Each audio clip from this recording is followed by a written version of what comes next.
El amanecer de un día gris en junio de 2007, en la activa ciudad de Bogotá, con sus imponentes rascacielos y la incesante energía del centro financiero, trajo consigo no solo la frescura del aire andino, sino también la sombra de una tragedia inexplicable. Para la familia Ramírez, una estirpe de clase media profesional, con profundas raíces en el barrio de Chapinero, aquel día ordinario se convirtió en un punto de inflexión, el inicio de una agonía insoportable que se prolongaría por más de una década. Carlos Ramírez, un empleado bancario dedicado y el pilar económico de su hogar, un hombre de 48 años, con ojos oscuros y expresivos y un semblante serio pero siempre dispuesto a la sonrisa, desapareció sin dejar rastro al salir de su trabajo en una sucursal del centro. Su última acción conocida fue cerrar la oficina y despedirse de sus compañeros, diciendo que iría directamente a casa. Su sonrisa, a menudo cansada pero llena de afecto por su familia, se desvaneció de repente, dejando atrás solo un vacío abrumador y los ecos de conversaciones pendientes que nunca más tendrían la oportunidad de ser pronunciadas. Su desaparición fue como un repentino apagón en un mundo pequeño y pacífico, que hasta entonces solo había conocido tragedias a través de las noticias distantes, transmitidas por la radio de su coche. El silencio que se instaló tras su desaparición fue más aterrador que cualquier grito, rompiendo el tejido de la vida cotidiana y proyectando una larga sombra sobre toda la comunidad, que se sintió de repente desamparada y profundamente perturbada. Cada habitante de Bogotá recordaba a Carlos, su paso regular por la carrera séptima, su maletín de cuero impecable y su saludo cordial a los vecinos. La policía de Bogotá, aunque inicialmente decidida y llena de esperanza de resolver el caso rápidamente, pronto se encontró con un muro de silencio y la ausencia de cualquier pista concreta. Se registraron todos los rincones de la ciudad y sus alrededores, los intrincados laberintos del centro financiero, los barrios periféricos, las colinas de los cerros orientales, los depósitos abandonados, cada lugar posible donde pudo haberse escondido o haber sido secuestrado. Se utilizaron perros rastreadores especialmente entrenados, unidades de búsqueda especializadas de la SIGIN y el Gaula, e incluso voluntarios de las juntas de acción comunal, que peinaron los terrenos baldíos, creyendo que el bullicio de la ciudad o la vastedad de la sabana circundante podrían haberlo ocultado. Cada testigo, por inverosímil que pareciera, fue interrogado en numerosas ocasiones. Sus colegas del banco, clientes, familiares, vecinos, incluso los dueños de la tienda donde compraba el periódico matutino. Las líneas telefónicas de emergencia sonaron sin cesar, trayendo una mezcla de pistas falsas y decepciones, agotando las fuerzas de los investigadores y frustrando las esperanzas de la familia. Desafortunadamente, Carlos simplemente se esfumó. Ni una pista real, ni una información concreta condujo a un avance, y los expedientes del caso, meticulosamente reunidos en carpetas, con el tiempo se cubrieron de una gruesa capa de polvo, convirtiéndose en un símbolo de impotencia y de un doloroso fracaso, una herida abierta en el corazón de la comunidad y la familia. Su familia, Isabel y Laura Ramírez, su esposa e hija, sumidas en una desesperación indescriptible, nunca perdieron la esperanza, aunque cada día sin respuesta, cada semana, mes, año que pasaba, ahondaba en sus corazones un vacío cada vez más grande, insoportable. Su casa, antaño llena de risas y del ajetreo de una vida familiar, se había convertido en una tumba silenciosa de recuerdos, un lugar donde el tiempo parecía haberse detenido en 2007, el día de la desaparición de Carlos. Su sillón favorito, con los crucigramas a su lado, parecía esperar el regreso de su dueño. Las fotografías silentes de Carlos en la repisa, con su sonrisa pensativa y su mirada amable, eran los únicos testigos de su dolor insoportable y de una agonía silenciosa y cotidiana. Las lágrimas de Isabel, a menudo ocultas a los ojos del mundo, empapaban las almohadas, y sus ojos estaban siempre enrojecidos por el llanto y el insomnio. Laura, su hija, una joven talentosa pero abrumada por la incertidumbre, Pasaba horas revisando viejas cartas de su padre, intentando ahogar el grito interior con el silencio, que reflejaba su caos y su inquietud internos. Cada carta leída parecía llevar consigo una parte de su dolor y culpa. Vivieron día a día, a la sombra de la incertidumbre, con una esperanza que parpadeaba como una pequeña vela al viento, aunque con cada año se volvía más débil. Una chispa apenas visible en un océano de desesperación. Los medios de comunicación, inicialmente fascinados por el drama de la desaparición del empleado bancario, perdieron rápidamente el interés, desviando su atención hacia noticias más sensacionales, que atraían a un público más amplio y generaban mayores beneficios. Los titulares de los periódicos que clamaban sobre la trágica desaparición en Bogotá fueron reemplazados por otros, y el caso de Carlos Ramírez se convirtió en uno de los numerosos misterios sin resolver, archivados en los polvorientos expedientes policiales, junto a cientos de otras historias olvidadas. Los documentos del caso, recopilados meticulosamente, yacían olvidados en armarios metálicos, y sus páginas amarillentas eran el testimonio mudo del fracaso de las autoridades y de una tragedia inexplicable que había ocurrido en un lugar tan vibrante, dejando solo silencio y conjeturas. Bogotá, con el tiempo, aprendió a vivir con esta verdad incómoda. La sombra de la desaparición de Carlos aún planeaba sobre sus calles y oficinas, recordando la fragilidad de la vida y la fugacidad de la felicidad. Pero los habitantes, en su necesidad de normalidad y de regresar a la vida cotidiana, intentaron seguir adelante, reprimiendo los recuerdos.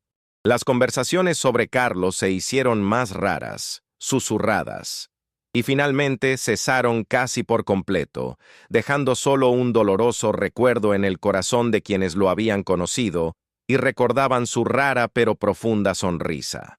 Las nuevas generaciones crecieron sin conocer a Carlos Ramírez, y su historia se convirtió más en una leyenda que en un hecho doloroso, transmitida de boca en boca como una sombría historia del pasado, una advertencia para las familias. 15 años habían pasado desde aquel día de junio. El mundo había experimentado revoluciones tecnológicas y sociales. Internet se había vuelto aún más omnipresente. Las redes sociales dominaban la comunicación, y el mundo parecía haber olvidado por completo a Carlos Ramírez. Su nombre aparecía solo en los tristes recuerdos de su familia y de unos pocos colegas cercanos, que aún recordaban a aquel empleado bancario dedicado. Nadie, ni siquiera el detective más optimista, ya no creía en encontrar a Carlos. Su historia era un libro cerrado, cuyas últimas páginas estaban en blanco y sin escribir, y su destino parecía sellado para siempre. Pero el destino, como suele hacer, preparaba una sorpresa, oculta en el lugar más inesperado, en un viejo cajón olvidado en el desván, donde sus documentos personales aparecerían de repente, revelando una verdad impactante y un pasado oculto. Justo allí, entre objetos viejos y el polvo del tiempo, comenzó a tejerse el hilo de la verdad, que desentrañaría el misterio de 15 años. La historia de Carlos tenía que ser reescrita, y su verdadera identidad, cuidadosamente oculta durante años bajo una nueva fachada, sacudiría los cimientos del mundo que creía haberlo perdido para siempre. Esta no era solo una historia de desaparición, sino una saga de identidad, de supervivencia frente a dificultades inimaginables, de la capacidad humana de adaptación y de una increíble concatenación de eventos, que solo la mano del destino podría haber orquestado.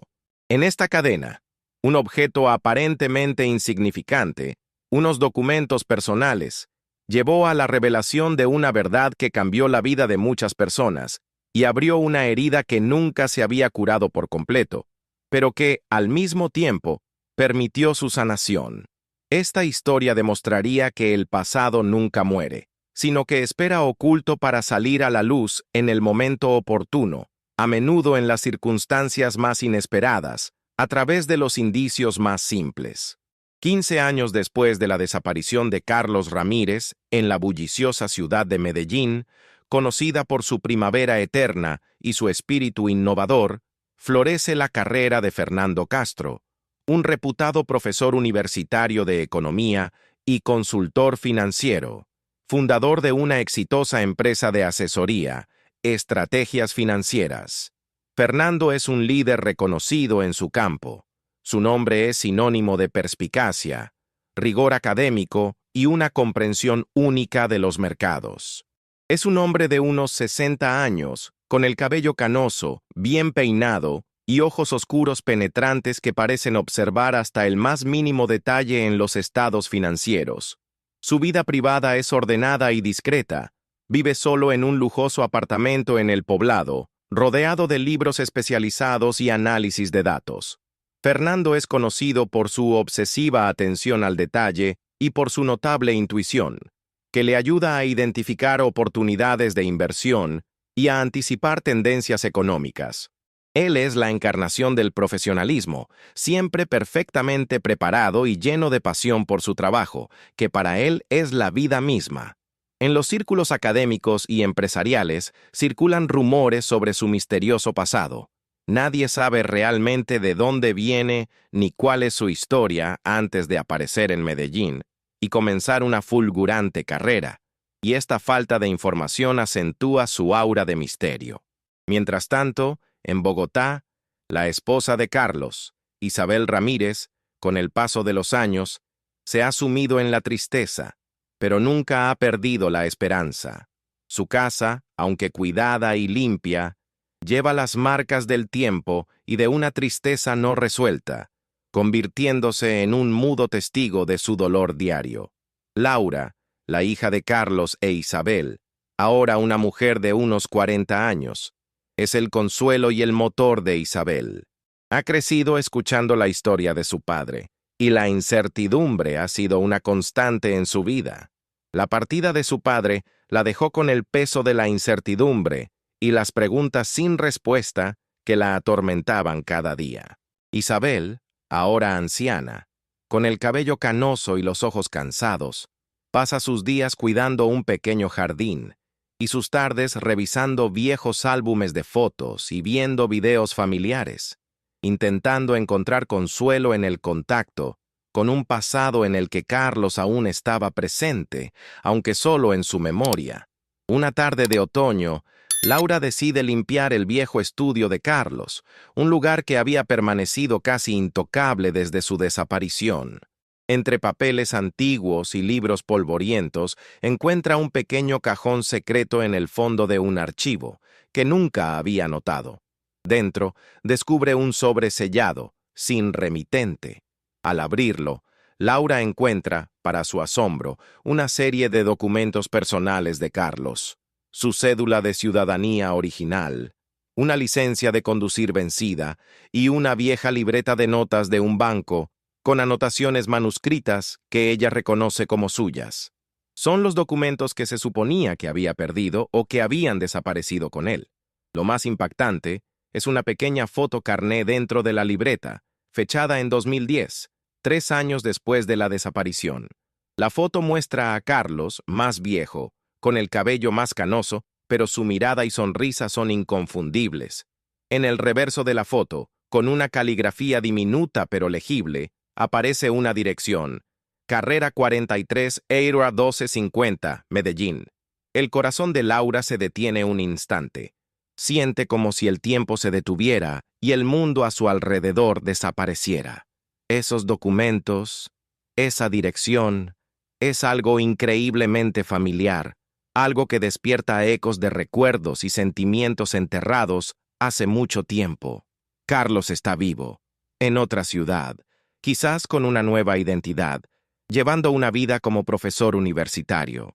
Todas estas preguntas, que permanecieron sin respuesta durante tanto tiempo, de repente adquieren una forma real, obligando a Laura a actuar, a enfrentar un pasado que su madre nunca había cerrado del todo. Laura Ramírez, conmocionada y a la vez llena de una nueva, aunque frágil, esperanza, comienza a analizar obsesivamente cada detalle de los documentos personales de su padre y de la dirección hallada en la libreta. Los mira con ojos empañados por las lágrimas, intentando reconocer a Carlos en el hombre de la foto, más avejentado pero inconfundible. La dirección de Medellín la turba profundamente. La idea de que Carlos esté vivo, tan lejos pero tan cerca, y posiblemente con otra vida, la llena de dolor, pero también de un alivio inesperado ante el fin de la incertidumbre. Recuerda que su padre, aunque un empleado bancario metódico, había sido un hombre muy discreto, con una mente ágil y con un profundo respeto por los secretos personales y por su propia intimidad. Desesperada, Laura decide buscar ayuda. Su primer paso es contactar a un viejo amigo de la familia, el coronel retirado Juan Pérez, quien dirigió la investigación de la desaparición de Carlos en 2007. Juan Pérez, ahora retirado, vive también en Bogotá, luchando con sus propios recuerdos de casos sin resolver. La desaparición de Carlos había sido una de esas investigaciones que lo atormentaron durante años, dejándole una sensación de misión inconclusa. Laura lo visita en su modesta casa, donde sus ojos están ahora un poco apagados y su cabello encanecido, pero su memoria sigue siendo aguda. Le entrega los documentos personales y la libreta. Juan Pérez, al verlos, es inicialmente escéptico. Laura, han pasado tantos años. ¿Cuántas pistas falsas hemos tenido? ¿Cuántas veces nuestras esperanzas se han desvanecido? Unos documentos viejos. Eso podría ser una ilusión, un recuerdo, o una mera coincidencia, dice con resignación, recordando los años de búsquedas infructuosas. Sin embargo, a medida que Laura, con pasión, le cuenta sobre su intuición, sobre la dirección de Medellín y sobre cómo los documentos habían estado ocultos durante tanto tiempo, Juan Pérez comienza a mirar con más atención.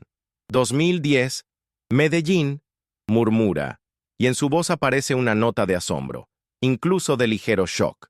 Él mismo ve que la información es demasiado específica y la fotografía demasiado parecida para ser una simple coincidencia. El coronel Juan Pérez, aunque retirado, nunca se había resignado al caso no resuelto de Carlos. Este había sido uno de los casos que lo habían perseguido a lo largo de toda su carrera, un símbolo de su fracaso profesional. Decide ayudar a Laura, aunque inicialmente lo hace de forma no oficial, utilizando sus viejos contactos en la policía y sus conocimientos sobre los procedimientos. La ayuda a redactar una carta oficial a las autoridades competentes, solicitando la reapertura de la investigación basándose en las nuevas circunstancias y en los indicios de los documentos. Laura y Juan Pérez comienzan juntos a reunir cualquier información disponible sobre Fernando Castro y la empresa Estrategias Financieras.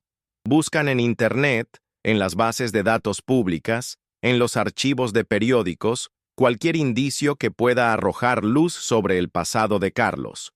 Juan Pérez, utilizando sus antiguas prerrogativas, verifica las bases de datos policiales y los registros de población de Medellín. Descubre que Fernando Castro se estableció en Medellín en 2011 y que su historial anterior es inusualmente escaso. No hay registros claros de su educación universitaria o de sus primeros años de carrera. La única información disponible es que trabajó por un corto periodo en una organización no gubernamental de reinserción social llamada Nuevos Horizontes, en 2009, lo que coincide con la fecha aproximada de la fotografía y la desaparición de Carlos.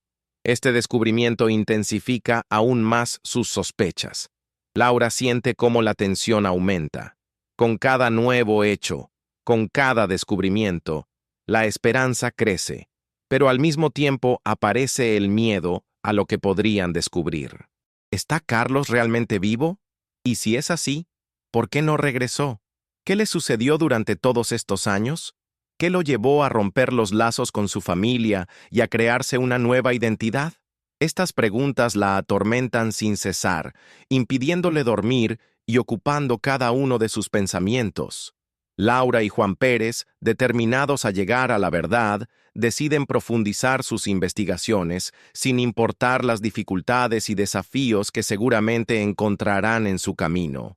Juan Pérez, utilizando sus contactos no oficiales, pero aún influyentes, en el ámbito jurídico y policial, descubre que la expedición de nuevas identificaciones en circunstancias inusuales, bajo el pretexto de restablecer la identidad después de la pérdida de documentos o en otras situaciones excepcionales, era una práctica utilizada a principios de los años 2010.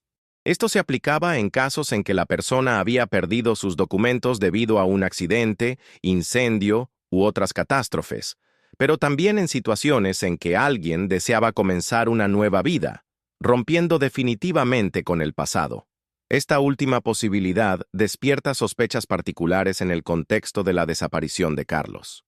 Se entera, además, de que en esos años existían instituciones o individuos no oficiales, a menudo al límite de la legalidad, que ayudaban a las personas a desaparecer y a crearse una nueva identidad, especialmente a quienes huían de un pasado difícil, violencia, problemas familiares o legales, ofreciéndoles a cambio ciertos beneficios o simplemente ayuda para ocultarse. Laura, impulsada por una esperanza desesperada y el instinto de hija, comienza su propia investigación independiente, centrándose en detalles de la vida de su padre Carlos. Recuerda que Carlos, aunque era un empleado bancario metódico, tenía una pasión secreta por el ajedrez y la filatelia, dedicando horas a coleccionar sellos antiguos y a participar en torneos de ajedrez por correspondencia. Laura recuerda un detalle característico.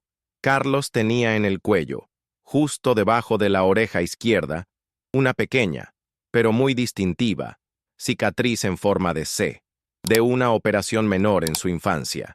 Esta cicatriz era para Laura un símbolo de Carlos, la única característica física que podría confirmar su identidad independientemente del paso del tiempo y los cambios de apariencia.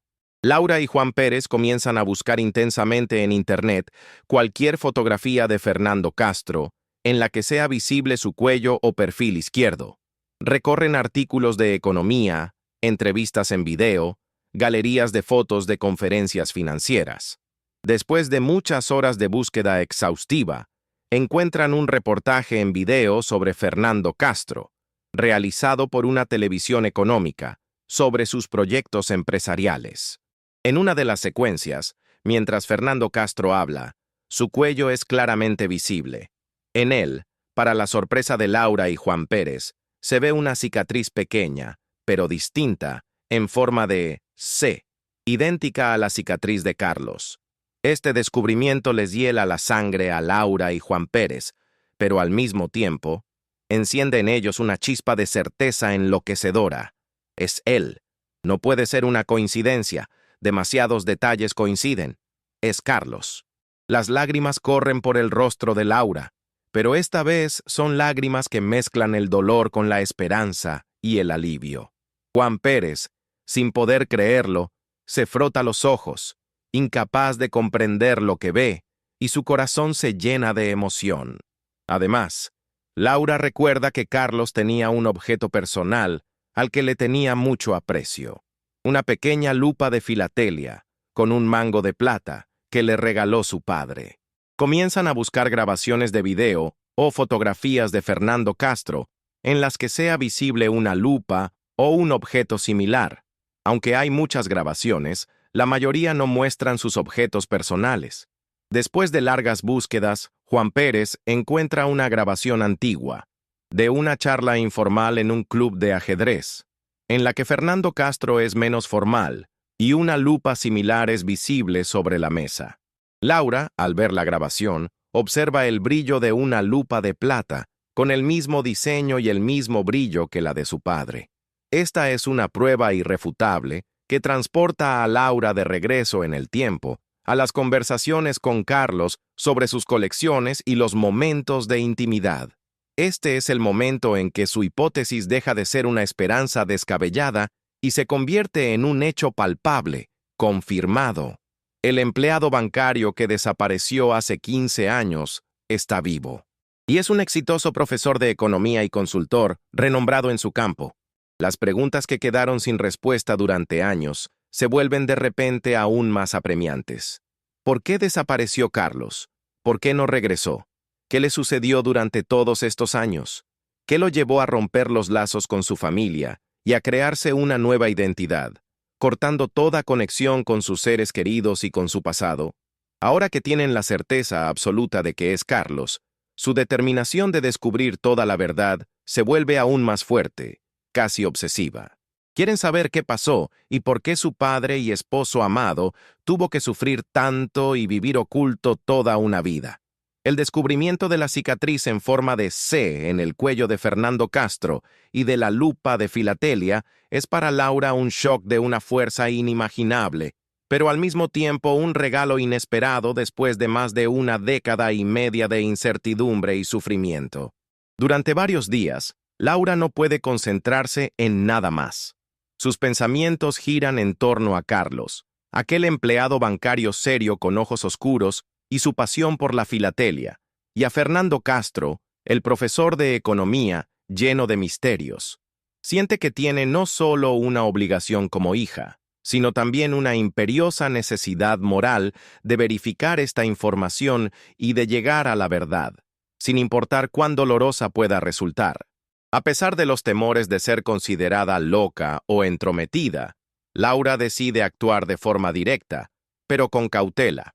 No quiere alarmar ni exponer a Fernando a problemas innecesarios hasta que tenga la certeza absoluta y la comprensión completa de la situación, que parece demasiado complicada para ser sencilla.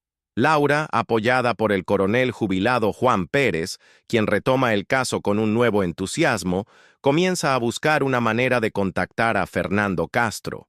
Un acercamiento directo parece demasiado arriesgado y podría asustar a Fernando, forzándolo a ocultarse de nuevo.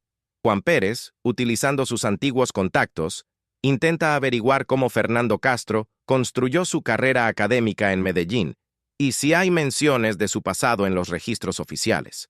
Descubren que Fernando Castro apareció de repente en Medellín y en pocos años se convirtió en un líder respetado en el ámbito económico, lo que indica un crecimiento rápido, casi meteórico, sin antecedentes visibles en su carrera anterior.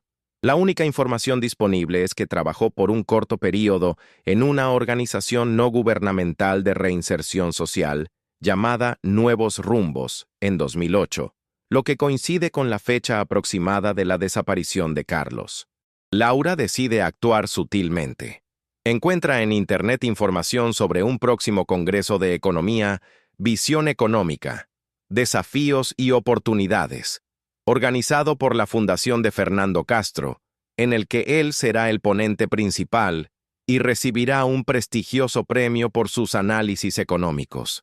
El evento es de pago y muy exclusivo, pero Laura, con la ayuda de Juan Pérez, quien utiliza sus viejas relaciones, consigue una invitación y le ayuda con la organización del viaje a Medellín.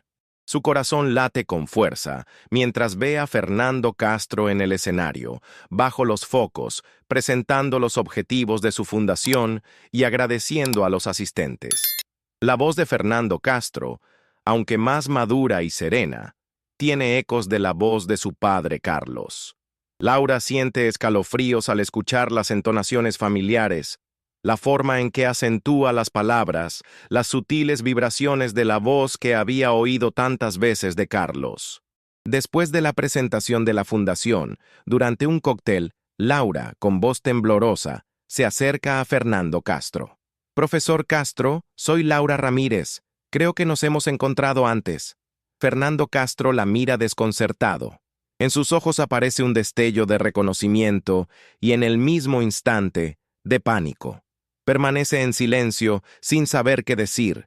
Su rostro se vuelve pálido. Laura continúa, hablando con voz susurrante pero decidida, sosteniendo en su mano una pequeña fotografía antigua de Carlos con su uniforme de empleado bancario. En Bogotá, en 2007, mi padre Carlos desapareció. Él tenía una cicatriz en el cuello, exactamente como la suya, y siempre llevaba consigo esta lupa de filatelia. En este momento, el rostro de Fernando Castro se vuelve aún más pálido, y su máscara profesional se desmorona. Sus ojos se llenan de lágrimas, sus labios tiemblan y su respiración se vuelve irregular. Fernando Castro, al escuchar las palabras de Laura Ramírez y ver en su mano la pequeña fotografía antigua de Carlos con su uniforme bancario, un símbolo inconfundible de su pasado en Bogotá, se queda inmóvil. Su mundo perfectamente construido, basado en una nueva identidad y en un pasado oculto con meticulosidad, comienza a desmoronarse con estruendo, como un castillo de naipes. En su rostro se pinta una mestez de asombro, terror y una comprensión súbita y dolorosa. La cicatriz en el cuello, que siempre había intentado ocultar, se convierte en una prueba irrefutable, y la fotografía lo transporta de nuevo en el tiempo, directamente al día en que desapareció. En ese momento, Fernando Castro deja de ser un reputado profesor de economía y vuelve a ser Carlos Ramírez, el empleado bancario de 48 años, desaparecido al salir del trabajo en 2007, errante y abandonado. ¿Cómo tiene eso?, susurra, y en su voz se oye un rastro de miedo y desorientación olvidados hace mucho tiempo, casi una impotencia infantil, y su acento bogotano, aunque disimulado por un español más neutro, delata los años pasados lejos de casa. Su mano tiembla, intentando agarrar la fotografía.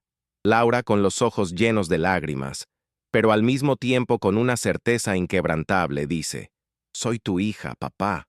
Nunca te olvidé. Esta es la última foto tuya que tengo. La reconozco». Este es el momento en que Fernando Castro, funcionando durante años bajo una nueva identidad, se derrumba.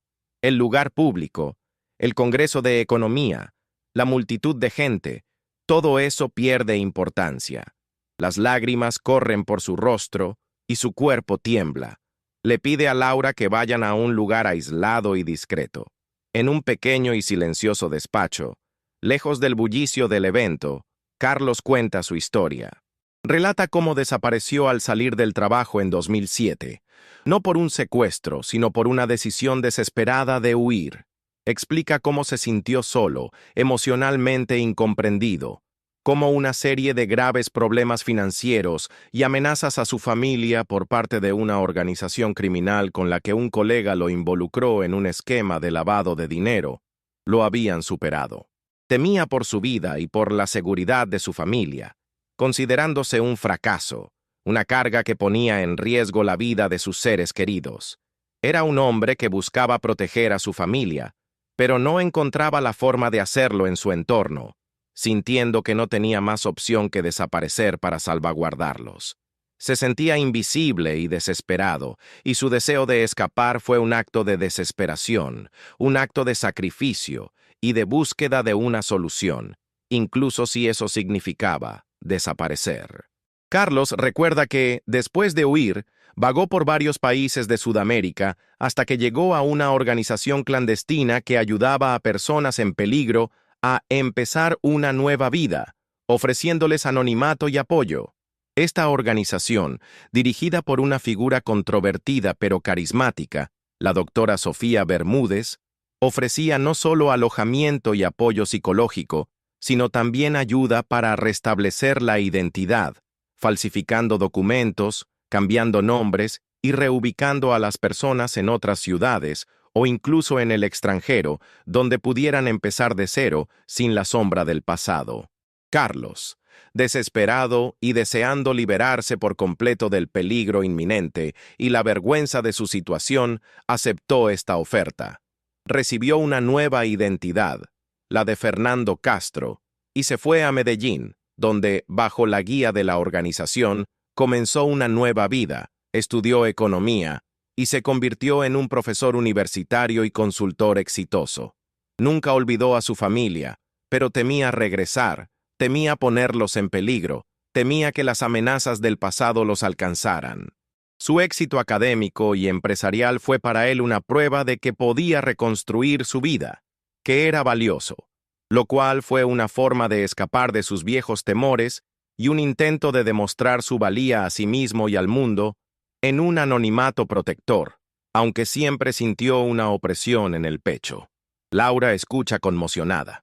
El dolor por la desaparición de su padre Carlos siempre había sido inmenso para ella y su madre, pero ahora, al escuchar su sufrimiento, su sacrificio y su desesperación, siente un dolor profundo y una culpa abrumadora. No sabía que su padre había sufrido tanto, que se había sentido tan solo y abrumado por los peligros. Le pide perdón a Carlos por las incomprensiones, por no haber notado la magnitud de su carga. Su conversación es una catarsis, un momento de liberación de años de palabras no dichas y de resentimientos acumulados. Carlos, por primera vez en 15 años, siente que puede ser él mismo, que puede dejar de esconderse. Laura lo abraza con fuerza y sus lágrimas se mezclan, creando un río de dolor y alivio. Este encuentro es el comienzo de un camino difícil, pero necesario, hacia la reconstrucción de su relación, hacia la comprensión y el perdón. Juan Pérez, quien espera afuera, al verlo salir del despacho, con los ojos llenos de lágrimas, pero a la vez con una nueva esperanza, sabe que su caso más difícil por fin ha comenzado a resolverse. Después del primer encuentro, sumamente emotivo, en el Congreso de Economía, Laura y Carlos Fernando, ahora oficialmente Carlos Ramírez Castro, deciden pasar juntos unos días. Se dirigen a una pequeña y apartada finca en el eje cafetero, en los Andes colombianos, no lejos de Medellín, lejos del bullicio de la ciudad y de las miradas indiscretas de la prensa, que ya había empezado a rastrear la historia, pues los rumores sobre el descubrimiento del misterio comenzaban a circular en el ámbito académico y empresarial. Allí, en la quietud y la paz de la naturaleza, rodeados de cafetales y aire puro, mantienen largas conversaciones, agotadoras pero inmensamente sanadoras, que se prolongan hasta altas horas de la noche, iluminando la oscuridad del pasado y revelando emociones profundamente ocultas. Carlos narra sus primeros años después de huir, el miedo constante, la soledad, las dificultades de adaptación a un nuevo entorno, la lucha por sobrevivir, pero también la determinación de reconstruirlo todo desde cero, de superar la amenaza y de demostrar que podía volver a ser un hombre de bien. Cuenta cómo llegó a la organización de la doctora Sofía Bermúdez, quien, si bien tenía nobles intenciones de ayudar a personas en peligro, utilizaba métodos drásticos y poco éticos para restablecer identidades, casi borrando el pasado y rompiendo los lazos con las raíces, para crear nuevas vidas que podía controlar y de las que se beneficiaba económicamente. Carlos menciona a otras personas que se encontraban en situaciones similares, sobre el apoyo mutuo en la construcción de nuevas vidas, pero también sobre la soledad interior que sentía, sabiendo que no podía confiar plenamente en nadie, ya que su identidad era un secreto que podía perder en cualquier momento. Describe cómo aprendió nuevas habilidades, cómo desarrolló su talento para la economía y las finanzas, y cómo transformó su pasión secreta por la filatelia y el ajedrez estratégico en una habilidad para comprender y gestionar grandes mercados, convirtiéndola en una fuente de realización personal y profesional. Habla de las dificultades de pretender constantemente ser otra persona, de la paranoia de que su verdadera identidad sería descubierta, del conflicto interior entre el viejo Carlos y el nuevo Fernando. Reconoce que a menudo se sintió solo, a pesar de su éxito académico y empresarial, y que le faltaban los lazos auténticos que podría haber construido siendo él mismo, sin ocultar una parte de su vida y sin el temor a ser desenmascarado. Recuerda cómo intentó buscar información sobre su familia, pero le temía al riesgo de ponerlos en peligro y de no poder destruir su nueva vida o de causar más problemas a su familia. Cuenta cuánto extrañaba el aroma del café colombiano, la risa de su esposa Isabel y la inocencia de su hija Laura, que aparecían a menudo en sus sueños y recuerdos. Laura, por su parte, le cuenta a Carlos los años de sufrimiento de Isabel, el dolor por su desaparición, cómo la vida de su madre perdió sentido después de que él se fue. Confiesa que, aunque no sabía la verdad, sintió una carga inmensa, que perdió la alegría de vivir y que tuvo que asumir sola la responsabilidad del hogar. Reconoce que se sintió culpable por no haber comprendido la magnitud de las amenazas y la presión a la que estuvo sometido su padre. Explica que se vio absorbida por sus propias preocupaciones y por la crianza de su hermano, lo que la llevó a perder de vista lo más importante, las necesidades y emociones de su padre. Esta confesión sincera es extremadamente importante para Carlos, Él ve que su hija y su esposa también sufrieron mucho, aunque de una manera diferente, y que su sufrimiento no fue intencionado ni malintencionado.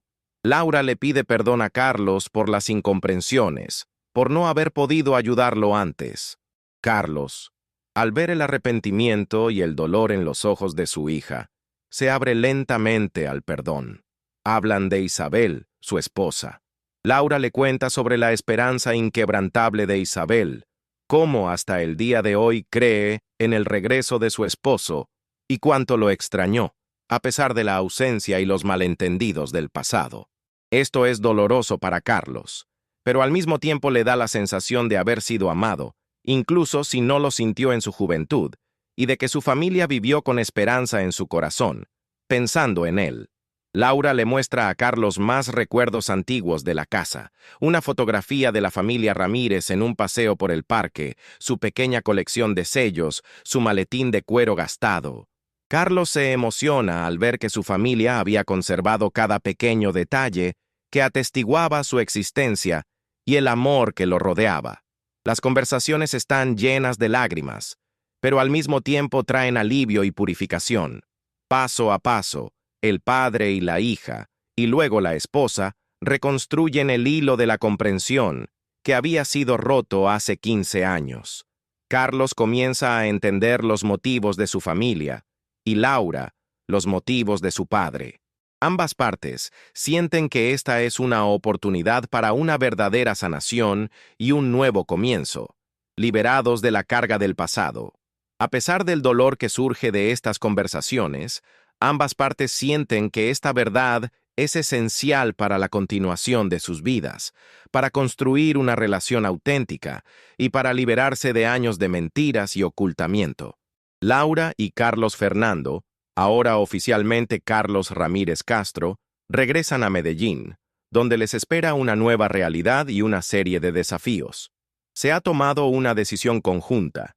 La verdad sobre la identidad de Carlos Ramírez debe ser revelada públicamente. Esta decisión será dolorosa y difícil. Sin duda provocará una tormenta mediática y afectará su carrera como profesor y consultor, pero es esencial para la sanación completa de Carlos y para el futuro de otras personas que podrían haber sido víctimas de prácticas similares. El coronel jubilado Juan Pérez, después de hablar con Laura y Carlos, decide reabrir oficialmente la investigación sobre la desaparición de Carlos Ramírez, utilizando las nuevas pruebas y testimonios. Contacta a la Fiscalía y a la Policía, presentándoles la información recopilada, los documentos personales, la cicatriz en el cuello, la lupa de filatelia, los testimonios de Laura y Carlos, y lo más importante, la identidad revelada de Fernando Castro. El caso, que yacía archivado durante años como sin resolver, revive bruscamente con una nueva fuerza y prioridad, despertando el interés de las autoridades. Mientras tanto, Laura y Carlos Fernando deciden abordar el tema de la doctora Sofía Bermúdez y la organización que ayudó a Carlos a cambiar su identidad. Buscan información sobre la doctora Bermúdez, sus métodos y otros antiguos beneficiarios que pasaron por programas similares de restablecimiento de identidad. Descubren que la doctora Bermúdez, aunque aparentemente pretendía ayudar a personas en peligro y desarrollar su potencial, actuaba al límite de la ley y a veces incluso la infringía, falsificando documentos, borrando huellas y aislando a las personas de sus familias, de una manera que impedía que estas personas fueran recuperadas por sus seres queridos. Sus métodos eran controvertidos, y algunos la acusaban de abusos éticos y de explotar tragedias humanas en su propio beneficio, construyendo su posición sobre el sufrimiento ajeno. Laura y Carlos descubren que la doctora Bermúdez sigue operando actividades similares bajo un nombre diferente, y que sus métodos siguen siendo opacos y a menudo peligrosos para la psique de los beneficiarios, haciéndolos dependientes de ella y de sus servicios. Laura, con determinación en su voz, le dice a Carlos: «No podemos permitir que otras personas pasen por lo que nosotros pasamos. Esta mujer debe responder por lo que hizo y nadie más debe sufrir». Carlos, aunque inicialmente duda y teme las consecuencias, finalmente acepta. entiende que la revelación de la verdad sobre la doctora Bermúdez puede ser dolorosa y difícil, pero es esencial para proteger a otras personas y para cerrar este oscuro capítulo de su vida. Junto con Juan Pérez, quien recupera su entusiasmo por el trabajo, comienzan a reunir pruebas contra la doctora Bermúdez y su organización. Buscan a otros antiguos beneficiarios que puedan confirmar sus métodos y testificar, exponiendo toda la verdad sobre sus actividades. Este es un proceso difícil, ya que muchos de ellos temen revelar su verdadera identidad y enfrentar su pasado, viviendo con un miedo constante a las consecuencias legales y sociales. A medida que avanza la investigación, surgen nuevos y perturbadores elementos. Se descubre que la doctora Bermúdez tenía conexiones con personas influyentes que la ayudaron a llevar a cabo sus actividades clandestinas, brindándole protección, discreción y evitando la responsabilidad legal. Su red de contactos era extensa e incluía a abogados, funcionarios públicos e incluso personal de las fuerzas del orden, quienes eran corruptos o manipulados por ella. Esto hace que toda la situación sea aún más complicada y peligrosa. Carlos Fernando, como Fernando Castro, tiene acceso a recursos y contactos en el mundo académico y financiero, lo que resulta invaluable para recopilar información sobre la doctora Bermúdez y sus conexiones ocultas. Utiliza sus habilidades analíticas y estratégicas para penetrar las capas de fachada y encontrar rastros de dinero que financiaron las actividades de la organización. Laura y Juan Pérez sienten cómo aumenta la tensión. Saben que se enfrentan a un adversario poderoso, pero su determinación de proteger a otros y de revelar toda la verdad es más fuerte que el miedo, impulsada por la esperanza de la justicia y la redención. Carlos Fernando, Laura y el coronel jubilado Juan Pérez, armados con pruebas cada vez más contundentes y con conmovedores testimonios de antiguos beneficiarios de la doctora Sofía Bermúdez, sienten que el momento del enfrentamiento directo con ella es inminente y cada vez más cercano. Han reunido suficiente información para desenmascarar sus prácticas ilegales y poco éticas y para revelar las manipulaciones que utilizó para mantener a las personas en su red, aislándolas de su pasado y explotándolas en su propio beneficio. Sin embargo, saben que la doctora Bermúdez es una adversaria inteligente, influyente, despiadada y extremadamente bien informada sobre las lagunas legales, que no se detendrá ante nada para proteger su imperio, su reputación y su libertad. Deben actuar estratégicamente, con la precisión de un cirujano, para evitar riesgos para ellos mismos y para los demás antiguos beneficiarios que han osado testificar, arriesgando su anonimato y seguridad. Carlos Fernando, gracias a sus contactos en el mundo de la economía y las finanzas, descubre que la doctora Bermúdez se prepara para lanzar una nueva campaña nacional para promocionar su fundación renovada, que ahora operará bajo un eslogan más atractivo: Libertad financiera, vida nueva. La campaña tiene como objetivo atraer a nuevos clientes, es decir, personas desorientadas y vulnerables, así como a inversores que crean en sus motivaciones altruistas y en su visión, prometiéndoles una nueva vida y una reinserción perfecta en la sociedad a través de métodos de desarrollo personal y gestión financiera. El punto culminante de la campaña será una gran conferencia pública, transmitida en línea, durante la cual la doctora Bermúdez presentará sus nuevos proyectos sociales y económicos y expondrá historias de éxito de sus beneficiarios, ganando el estatus de filántropa y consolidando su posición en la sociedad. Esta es una oportunidad ideal, aunque arriesgada, para desenmascararla públicamente y destruir su imagen. Laura, con determinación en su voz, insiste en actuar rápida y decisivamente. No podemos permitir que otras personas pasen por lo que nosotros pasamos. Esta mujer debe responder por lo que hizo, y nadie más debe sufrir ni ser manipulado, le dice a Carlos Fernando, y en su voz se siente la fuerza de una hija y el clamor por la justicia. Juan Pérez, analizando la situación, elabora un plan de acción detallado, considerando cada escenario posible. desde una reacción violenta de la doctora Bermúdez hasta intentos de manipulación mediática y evasión de responsabilidad. Deciden que Carlos Fernando, siendo el producto más creíble y conocido de la doctora Bermúdez, después de todo su nombre como Fernando Castro es reconocido en el ámbito económico, será la figura clave de toda la operación. Su testimonio personal, combinado con las pruebas sólidas reunidas por Juan Pérez y Laura, destruirá la imagen de la doctora Bermúdez y revelará su verdadera cara, despiadada y explotadora. Carlos Fernando, aunque siente un miedo inmenso al enfrentamiento público con la persona que durante años modeló su identidad y decidió su destino, sabe que es su deber moral y el único camino hacia la verdadera libertad. Se prepara para el discurso, escribiendo un testimonio conmovedor en el que contará su historia. Desde su desaparición como Carlos Ramírez en 2007, pasando por su vida como Fernando Castro, hasta el redescubrimiento de su verdadera identidad y la toma de conciencia de las manipulaciones.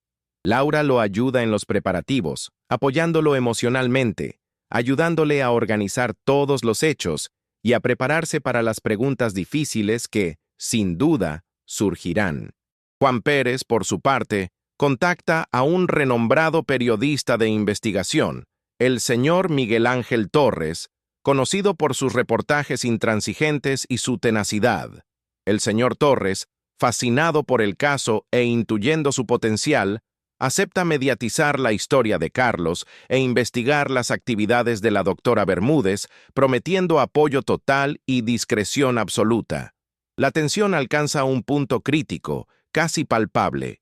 La conferencia de la doctora Bermúdez se acerca a pasos agigantados. Laura, Carlos Fernando y Juan Pérez trabajan con la máxima concentración, perfeccionando cada detalle del plan, cada gesto, cada palabra.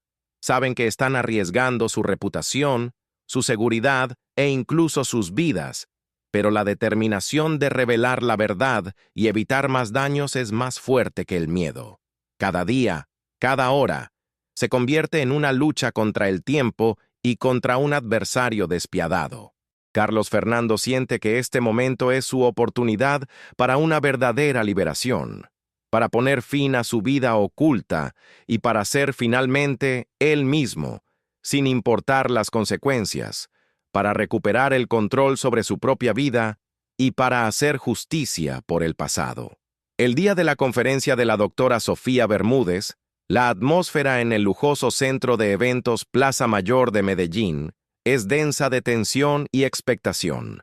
La sala está repleta de periodistas, cámaras de vídeo, fotógrafos e invitados prominentes, personalidades del mundo económico, consultores financieros, filántropos y también antiguos beneficiarios de la doctora Bermúdez, con quienes Juan Pérez ha contactado en secreto, sentados discretamente entre los asistentes.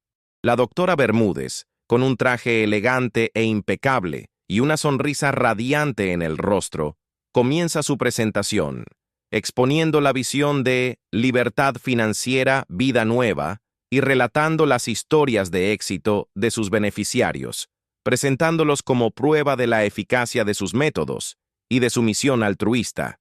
Su voz es tranquila, carismática y convincente, emanando confianza y autoridad, atributos que durante años atrajeron a personas vulnerables y desesperadas. Cuando llega el momento de presentar la historia de éxito, la doctora Bermúdez, con un gesto teatral, invita al escenario a Fernando Castro, su beneficiario más destacado, a quien presenta como un ejemplo de una persona que, gracias a su programa, encontró el sentido de la vida, desarrolló su talento y construyó una carrera impresionante en el campo de la economía. Carlos Fernando, vestido con un traje elegante pero sobrio, sube al escenario. El corazón le late con fuerza, pero en su rostro tiene una máscara de calma y una determinación inquebrantable. La doctora Bermúdez, sonriendo radiante, lo mira con orgullo, ajena a la tormenta inminente, creyendo en su triunfo absoluto. Carlos Fernando, con el micrófono en la mano, habla primero de su éxito en la economía, de sus análisis, de cómo cumplió sus sueños y cómo desarrolló sus pasiones profesionales. Su voz es segura, profesional, controlada, y su presentación es impecable. De repente, Carlos Fernando se detiene. Su mirada se posa en Laura Ramírez, sentada en primera fila, con los ojos llenos de lágrimas, miedo, pero también una esperanza inquebrantable. En este momento, la máscara de profesionalismo de Fernando Castro se desmorona, y en sus ojos aparece una tristeza profunda y un dolor interior que había ocultado durante años. Su voz se vuelve temblorosa, y las lágrimas ruedan por sus mejillas, las cuales ya no intenta ocultar. Lo que voy a decir ahora puede sorprender a muchos de ustedes. Puede conmocionar a quienes me conocen, pero debo hacerlo por la verdad y por la libertad. Comienza Carlos Fernando, y en la sala se instala un silencio profundo, casi palpable. Mi verdadero nombre no es Fernando Castro. Mi nombre es Carlos Ramírez. Sus palabras golpean la sala como un trueno. La doctora Bermúdez en el escenario palidece. Su sonrisa desaparece, y en sus ojos aparece pánico, terror e incredulidad. Carlos Fernando continúa, relatando su verdadera historia, sobre su desaparición al salir del trabajo en Bogotá en 2007, sobre el dolor de la soledad, el sentimiento de vergüenza y miedo debido a las graves deudas y amenazas a su familia. Explica cómo llegó a la organización de la doctora Bermúdez y cómo recibió una nueva identidad, convirtiéndose en Fernando Castro.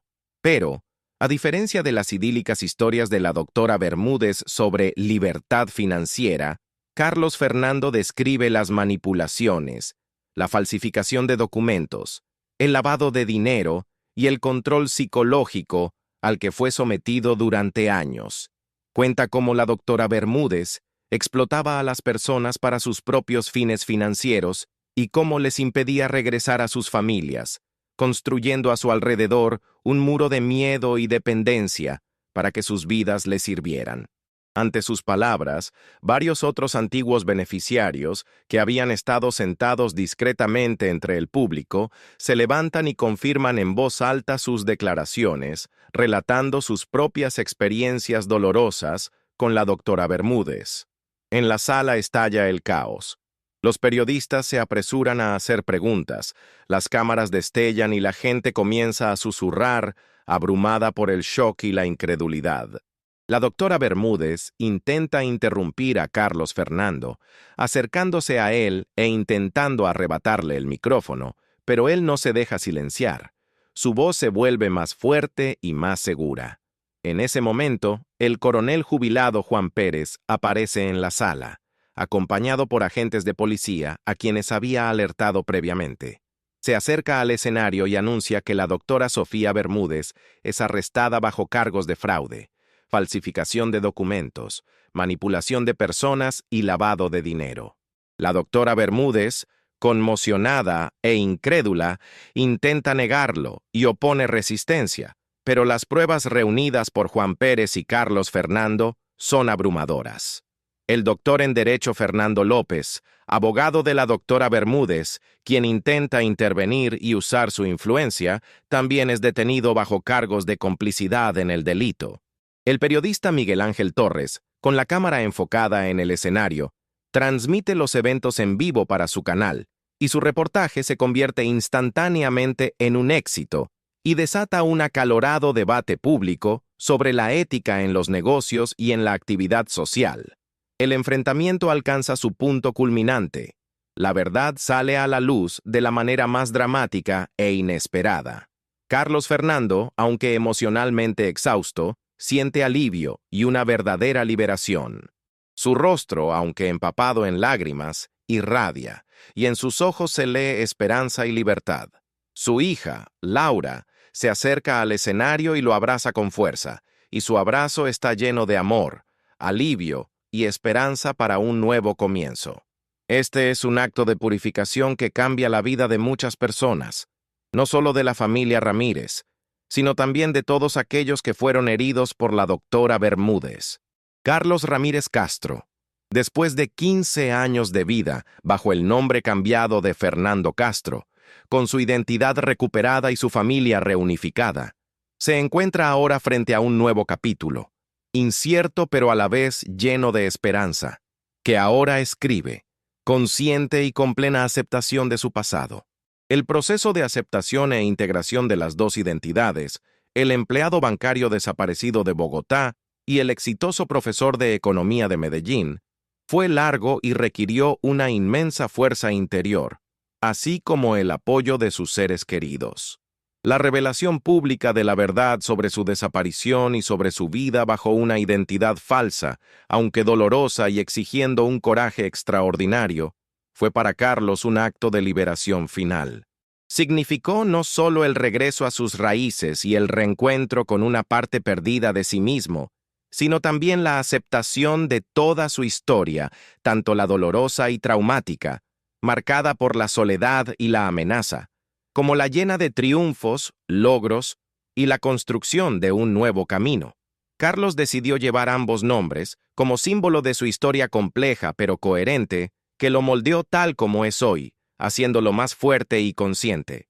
Ahora, como Carlos Ramírez Castro, tenía la intención de continuar su carrera en la economía y la consultoría financiera, utilizando su impresionante experiencia y conocimientos para contribuir al desarrollo económico ético y sostenible. Sus habilidades, que le habían permitido tener éxito en el ámbito empresarial, servirían ahora a propósitos nuevos y más nobles, con una motivación renovada y un sentido más profundo, buscando el desarrollo de negocios con impacto social positivo. Sin embargo, su vida adquiriría una nueva dimensión, más profunda, más allá del mundo de los negocios. Carlos decidió dedicarse a la actividad filantrópica, convirtiéndose en una voz activa y un apoyo para las organizaciones que ayudan a personas vulnerables, especialmente a aquellas que se enfrentan a problemas económicos graves, deudas o que se sienten obligadas a desaparecer de sus vidas. Sus experiencias personales se convirtieron en su mayor activo, brindándole autenticidad, credibilidad y una extraordinaria fuerza de convicción en sus contactos con personas necesitadas y sus familias. Carlos soñaba con fundar su propia fundación a nivel nacional, que ofreciera asesoramiento financiero, apoyo psicológico integral y programas de reinserción para personas que han tenido que cambiar sus vidas radicalmente debido a circunstancias extremas. Deseaba que su historia fuera un faro de esperanza para otros, una prueba de que, incluso después de las mayores traumas y el dolor más profundo, se puede salir más fuerte, encontrar un sentido y ayudar a los demás. Su fundación, llamada Los Filatelistas de la Esperanza, un símbolo de su pasión por la filatelia y la capacidad de reconstruir la vida, rápidamente ganó reconocimiento y apoyo, convirtiéndose en un símbolo de su misión y un testamento de su transformación, así como un acto de redención. Su hija, Laura Ramírez, después de años de dolor insoportable, de anhelo y de incertidumbre, encontró, por fin, la paz y una alegría verdadera y profunda. Vio cómo su padre, que antaño había desaparecido de su vida, florecía ahora, construyendo una nueva vida llena de sentido, con ella y su madre a su lado. La casa familiar en Bogotá, que durante años había sido un lugar de tristeza silenciosa y vacío, ahora se llenó de risas, del murmullo de las conversaciones y de un amor verdadero e incondicional. Cada día era para ella un regalo, cada momento pasado con Carlos, invaluable. Laura, con un nuevo impulso, se dedicó a apoyar a su padre en sus proyectos filantrópicos, utilizando sus habilidades para crear campañas de concienciación y material educativo. Su apoyo y amor mutuos se hicieron aún más fuertes, testificando la extraordinaria fuerza de la familia y su capacidad de sanación. Carlos visitaba a menudo Bogotá, recuperando el tiempo perdido, pasando horas hablando con su esposa Isabel y su hija Laura, y contándole sobre su vida en Medellín. La relación de Carlos con su esposa, Isabel, se consolidó aún más, basada ahora en la verdad y el perdón. Aunque el dolor por la partida de su hijo persistía, la alegría de haber recuperado a Carlos trajo un consuelo inmenso a la vida de Isabel. El coronel jubilado Juan Pérez, aunque retirado, recuperó su sentido y plenitud. Resolver el caso de la desaparición de Carlos Ramírez fue para él el mayor logro de su carrera y al mismo tiempo un triunfo personal que le permitió, por fin, dormir tranquilo. Su reputación como detective aumentó y él sintió que, por fin, había saldado su deuda con la familia Ramírez y con la justicia. Juan Pérez se convirtió en un amigo cercano de la familia Ramírez Castro, visitándolos a menudo y compartiendo sus experiencias, y su sabiduría, apoyo y experiencia fueron invaluables para ellos, especialmente ante la agitación mediática y las formalidades legales. La doctora Sofía Bermúdez y su abogado, el doctor en Derecho Fernando López, fueron llevados ante la justicia y responsabilizados por sus acciones. Su juicio fue ampliamente mediático, revelando la magnitud de sus manipulaciones, fraudes y la explotación de personas vulnerables. Gracias a los testimonios de Carlos y de otros antiguos beneficiarios que tuvieron el valor de hablar, fueron condenados a muchos años de prisión. Esta justicia, aunque tardía, fue un elemento importante para la curación de las víctimas y una advertencia para otros que intentarían explotar las tragedias humanas en su propio beneficio, escondiéndose bajo la máscara de ayuda y promesas falsas. La historia de Carlos Ramírez Castro, aunque dramática y llena de sufrimiento, termina con un final feliz, recordando el poder de la familia, el amor inquebrantable y la esperanza que nunca muere, incluso frente a las mayores tragedias. Es una historia sobre el hecho de que nunca es demasiado tarde para encontrar la verdad, para reconciliarse, para perdonar y para comenzar un nuevo capítulo. Es también una historia sobre el hecho de que, incluso en los misterios más complejos de la vida, en el laberinto de los objetos olvidados y de los recuerdos ocultos, se pueden encontrar historias humanas profundas y dramas humanos que esperan ser descubiertos. Esta es una prueba de que la vida real escribe los escenarios más extraordinarios, y el destino puede entrelazar las vidas de las personas de una manera que supera cualquier imaginación, y su hija descubre la verdad. Carlos Ramírez Castro se convirtió en un símbolo de resiliencia, y su historia estaba destinada a ser un recordatorio eterno de que, incluso ante las mayores tragedias, siempre hay una oportunidad de renacer y de encontrar su verdadero lugar en el mundo, libre de miedo y mentiras.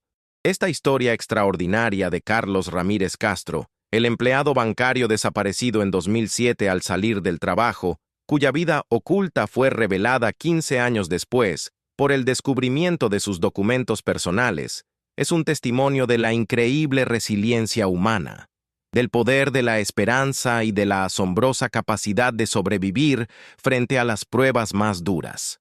Es una narrativa que nos obliga a reflexionar profundamente sobre la naturaleza de la identidad, los secretos, la complejidad de las relaciones familiares y lo que realmente significan hogar y pertenencia.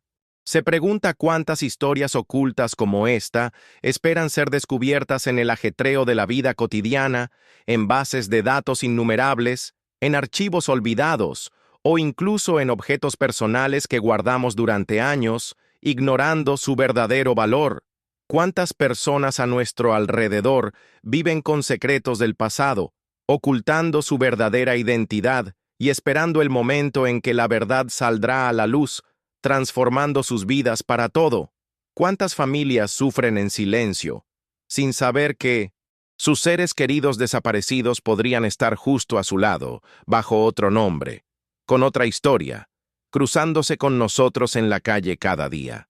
El destino posterior de Carlos, su lucha diaria por aceptar plenamente su nueva y antigua identidad, su papel como inspiración y apoyo para otras personas que atraviesan traumas similares, todos estos son temas para otras historias igualmente cautivadoras.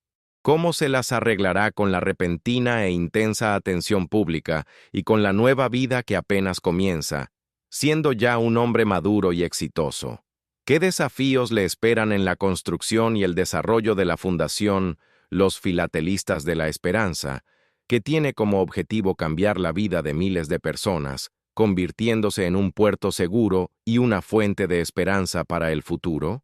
¿Será su reconciliación con su hija Laura y su esposa Isabel duradera e incondicional, y las heridas del pasado sanarán por completo, dejando solo cicatrices de la memoria, pero no del dolor?